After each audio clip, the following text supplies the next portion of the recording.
ইলিশ মাছের মাথা দিয়ে কারা কারা এটা খেয়েছো তারা অবশ্যই কমেন্ট করে বলবে। আর এটা আমি কিভাবে বানাচ্ছি রেসিপিটা তোমাদের সাথে আমি শেয়ার করছি।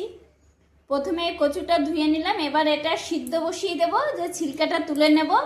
তোমরা সঙ্গে থাকো, পাশে থাকো, কিভাবে করছি দেখতে থাকো। এই যে গ্যাসে বসিয়ে দিলাম, এই যে ইলিশ মাছের মাথাটা বের করে নিয়েছি, ফ্রিজে ছিল। দেখো কচুটা সিদ্ধ হয়ে গেল। এর জন্য আমি মশলা করে নিচ্ছি জিরা আর কাঁচা লঙ্কা বাটা। এখানে লঙ্কাটা অনেক দেখাচ্ছে, যেহেতু আমি দুটো সবজিতে দেব সেই জন্য একসাথে বেটে নিচ্ছি। কচুগুলো আমি ছাড়িয়ে নিয়েছি, কিন্তু কচুগুলো অর্ধেকটা দেখেছ। মাছের মাথাটা আমি লবণ আর হলুদ মাখিয়ে রেখেছি। এখানে এই কড়াই বসিয়ে দিলাম, কড়াইয়ে আমি সরিষার তেল দিয়ে দিলাম। কড়াইয়ের তেল গরম হয়ে গেছে, এবার মাছের মাথা দুটো দিয়ে মাছের মাথাটা একটু ভেজে নিচ্ছি। এক সাইড ভাজা হয়ে গেল, তুলতে দিলাম। মাছের মাথা ভাজা হয়ে গেছে, এবার তুলে নিচ্ছি। এতে আর একটু তেল অ্যাড করে দেব।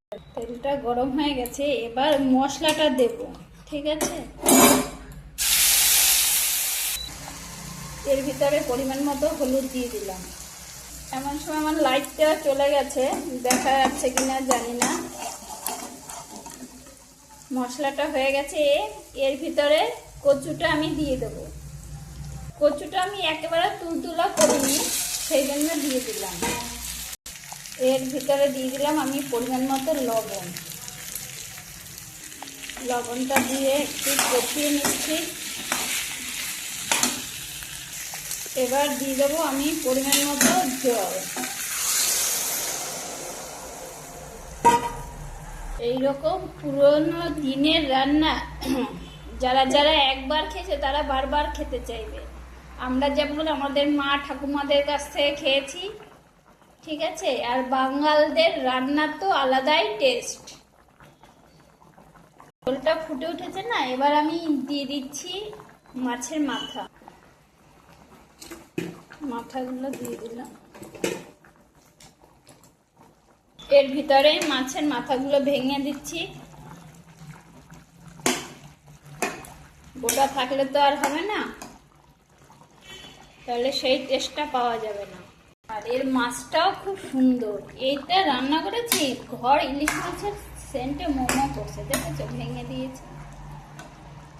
দেখো আমার সবজি হয়ে এসেছে। এবার আমি কটা কাঁচা লঙ্কা দিই, কেন আমি ঝাল খুব খাই, আমার বড় তাই গোটা দিয়ে দেবো, কেন বাচ্চারা তো ঝাল খেতে পারবে না। আর এই দেখো কত সুন্দর হয়েছে। ঠিক আছে, আমার সবজি কিন্তু রেডি হয়ে গেছে। কত সুন্দর এটা টেস্টটা, মানে চটজলদি হয়ে যাবে। এখনকার দিনে তো মেয়েরা সব চাকরিতে যায়, জব করে, কোনো না কোনো কাজ করে, তাদের জন্য এটা চটজলদি হয়ে গেল। টেস্টি রেসিপি, সবাই খেয়েও নাম করবে। আজকে তো মনে হচ্ছে এই দিয়ে আমাদের দুজনের ভাত খাওয়া হয়ে যাবে। আর কারা কারা এরকম খেতে চাও অবশ্যই কমেন্ট করে বলবে। পুরোনো দিনের বাঙালদের রেসিপি, মানে বাংলাদেশের রেসিপি।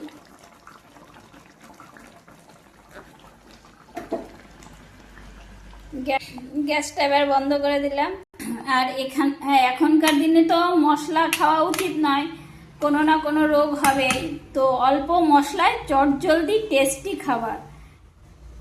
টাটা তোমাদের সবাইকে। এই দেখো আমার এটা কমপ্লিট হয়ে গেছে।